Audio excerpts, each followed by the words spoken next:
નમસ્કાર મિત્રો, આજે અમે આવ્યા હતા અમદાવાદ ને અમદાવાદના આ મેન હાઈવે ઉપર આ હિતેશભાઈ કયો એરિયા કહેવાય? અમદાવાદ કેશવનગર વાળો એરિયા હે ને? સાબરમતી. હા, બરાબર.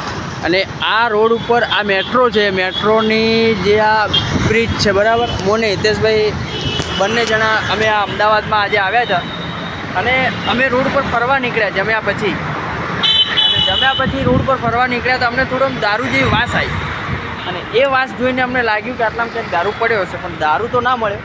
દારૂની જગ્યાએ આ તમે જોઈ શકો છો અમદાવાદની અંદર ગાઈસ દેશી દારૂની કોથળી પડી છે.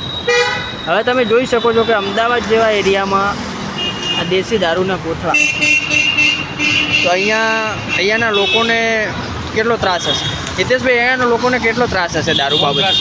હા, આ દારૂ બંધ થવો જોઈએ ના થવો જોઈએ? દારૂ બંધ થવો જોઈએ જાહેર રોડ ઉપર. હા, સાચી વાત છે તમારી. જાહેર રોડ ઉપર આ દારૂની કોથળીઓ પડી છે, આ બિલકુલ યોગ્ય નથી. ગુજરાત સરકારને કહેવા માગું છું કે આ ઠેર ઠેર વેચાતો દેશી દારૂ બંધ કરવામાં આવે અને આવા અમુક એરિયા ઉપર કડક કાર્યવાહી કરવામાં આવે. જય હિન્દ, જય જય ગરવી ગુજરાત.